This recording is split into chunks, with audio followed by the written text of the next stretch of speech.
नमस्कार, मी दिनकर शिंदे. आपण पाहताय डीएस न्यूज. तुमचं मत माझं मत मध्ये आपलं स्वागत. मित्रांनो, महत्वाचा विषय मी आपल्या समोर घेऊन आलो आणि तो म्हणजे असा: बीड जिल्ह्यातल्या मस्साजोगचे सरपंच संतोष देशमुख यांची निर्घृणपणे हत्या झालेली आहे आणि ही हत्या होऊन जवळपास 15 दिवस या ठिकाणी उजळून गेलेले आहेत. यानंतर सुद्धा 15 दिवसानंतर सुद्धा या घटनेतले मुख्य आरोपी आणि आरोपींच्या पाठीमागे असलेला मास्टर माइंड अद्यापही पोलिसांनी ताब्यात घेतलेला नाहीये. त्यामुळे बीड जिल्ह्यातले प्रत्येक तालुक्यातले नागरिक हे संतप्त झालेले आहेत आणि त्यांचं असं मत आहे की संतोष देशमुख यांची अत्यंत निर्घृणपणे हत्या झालेली आहे आणि या आरोपीला अजूनही पोलीस अटक का करत नाही. विधानसभेमध्ये सुद्धा या संदर्भात अनेक आमदारांनी प्रश्न उपस्थित केलेले आहेत.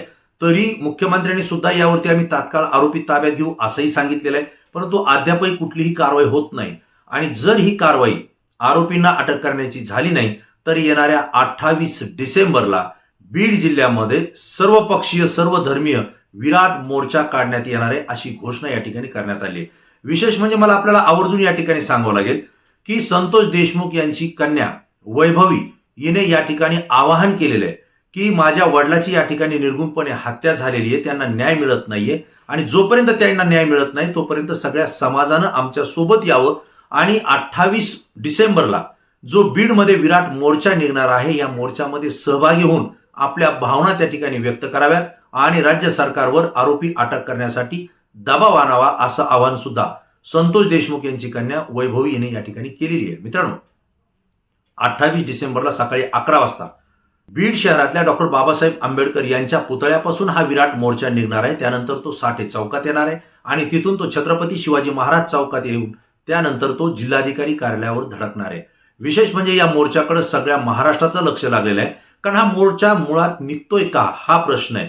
कारण यामध्ये झालंय असं की बीड जिल्ह्यामध्ये पूर्ण वातावरण या ठिकाणी संतप्तपणे आपल्याला पाहायला मिळते, कारण संतोष देशमुख यांची जी हत्या झालेली आहे ती अत्यंत निर्घृणपणे झालेली आहे. आणि जर आपण यातली माहिती काढली तर पवनचक्क्या ज्या काही त्या ठिकाणी आहेत, पवन ऊर्जा प्रकल्प आहे, त्या ठिकाणी मस्साजोगच्या काही वॉचमॅनला काही तरुणांना त्या ठिकाणी कार्यकर्त्यांनी परळी येथील काही कार्यकर्त्यांनी त्या ठिकाणी येऊन मारहाण केली होती, धमक्या दिल्या होत्या आणि त्यांना वाचवण्यासाठी संतोष देशमुख जे की सरपंच होते मस्साजोगचे हे त्या ठिकाणी गेले. त्यांनी तो वाद मिटवला, परंतु या ठिकाणी सुद्धा संतोष देशमुख यांना सुद्धा त्या ठिकाणी धक्काबुक्की झाली आणि त्यानंतर इथल्या तरुणांनी जे की संतोष देशमुख यांच्या सोबत आले होते त्यांनी त्या मारहाण करणाऱ्या तरुणांना त्या ठिकाणी मारहाण केली. त्याचे व्हिडिओ व्हायरल झाले आणि याचा राग मनामध्ये घेऊन जे आरोपी आहेत या आरोपींनी संतोष देशमुख यांची गाडी टोल नाक्यावर अडवली आणि त्या ठिकाणी त्यांचं अपहरण केलं आणि त्यानंतर मात्र त्यांचं वेदनादायक पद्धतीनं मारहाण करून त्या ठिकाणी त्यांची हत्या करण्यात आलेली आहे. आणि या हत्येमध्ये जे आरोपी आहेत त्यांची नावं सुद्धा समोर आलेली आहेत.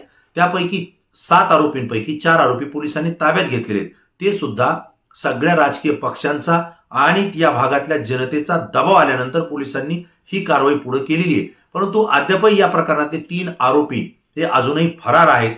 विशेष म्हणजे यामध्ये मुख्य आरोपी आहे असं सुद्धा म्हटलं जातं, पण त्यासोबतच ही घटना करण्यासाठी किंवा ही हत्या करण्यासाठी या पाठीमागं कोणीतरी मास्टर माइंड आहे, तो सुद्धा ताब्यात घेतला गेला पाहिजे अशी या ठिकाणच्या जनतेची मागणी आहे आणि विशेषतः देशमुख परिवाराची सुद्धा या ठिकाणी मागणी आहे.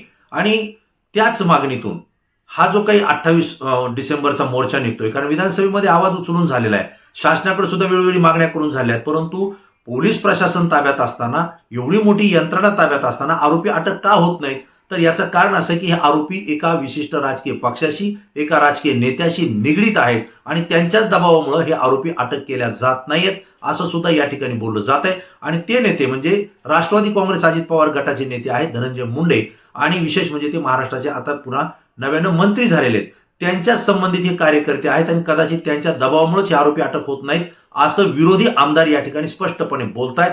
आणि यामध्ये भारतीय जनता पार्टीचे आमदार सुरेश धस हे तर स्पष्टपणे सांगतायत की ही कोणत्या तरी आकानं करावलेली हत्या आहे आणि या आकाच्याही पाठीमागे एक आका आहे. एक जर आका पकडला तर त्या आकाच्या पाठीमागचा आका सुद्धा ताब्यात येईल असं सुरेश धस सांगतायत आणि ती सुद्धा या ठिकाणी दबाव वाढवतायत. 28 डिसेंबरला बीड या ठिकाणी निघणाऱ्या या विराट मोर्चामध्ये मराठा संघर्ष योद्धा मनोज जरांगे पाटील हे स्वतः उपस्थित राहणार आहेत. त्यांनी स्पष्टपणे सांगितलं की या मोर्चामध्ये सहभागी होताना ज्यांना कायदा पाहिजे, ज्यांना सुरक्षितता पाहिजे आणि ज्यांना गुंडगिरीच्या विरोधात या ठिकाणी एकत्र येऊन आपली ताकद दाखवायची, त्या सगळ्यांनी या मोर्चामध्ये सहभागी व्हावं. कारण ही गुंडागर्दी झालेली आहे, दहशत झालेली आहे, या ठिकाणी दादागिरीची भाषा वापरली जाते, अशा पद्धतीनं हत्या करण्याचा प्रकार या ठिकाणी मोठ्या प्रमाणावर घडतोय, खंडणी वसूल करण्याचा प्रकार या ठिकाणी घडतोय. यांना वेळीच त्या ठिकाणी जाब बसला पाहिजे आणि विशेष म्हणजे हे आरोपी तात्काळ अटक झाले पाहिजे. यासाठी सगळ्या समाज बांधवांनी या ठिकाणी एकत्र येणं गरजेचं आहे.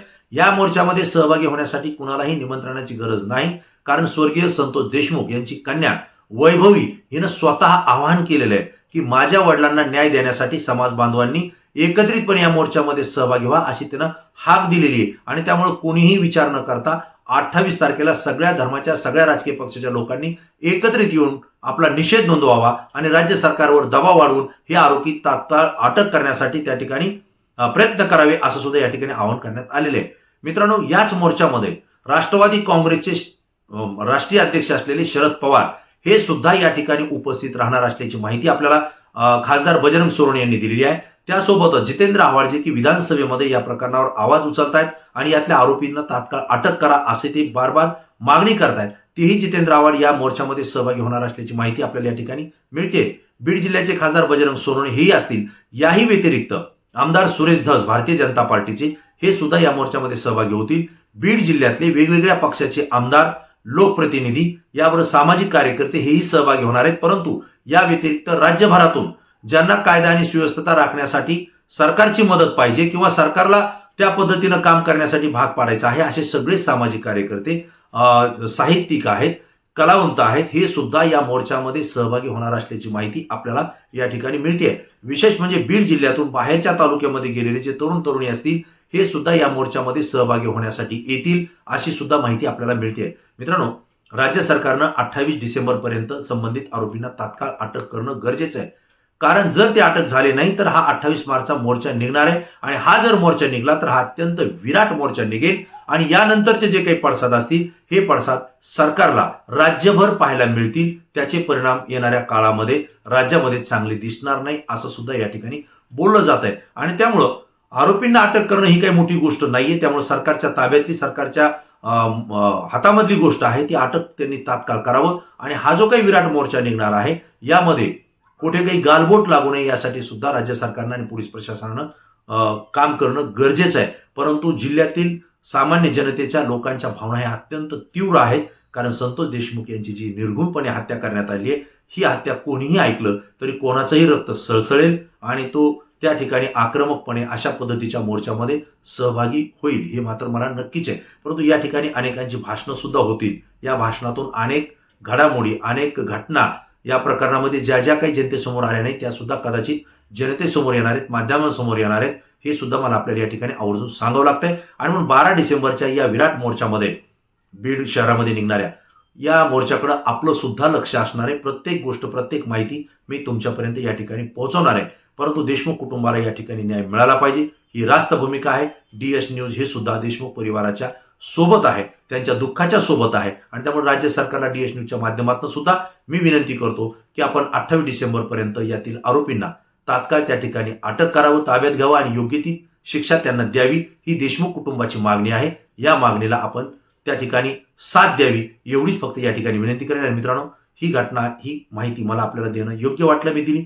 तुम्हाला काय वाटतंय की देशमुख कुटुंबामध्ये जो काही दुःखद प्रसंग निर्माण झालेला आहे, या दुःखद प्रसंगामध्ये बीड जिल्हा आणि महाराष्ट्रातून अनेक सामाजिक कार्यकर्ते, समाज बांधव बीडच्या मोर्चामध्ये सहभागी होतील का? आणि या ठिकाणी मोर्चा होणार आहे म्हटल्यानंतर तरी सरकार या ठिकाणी आरोपींना ताब्यात घेईल का?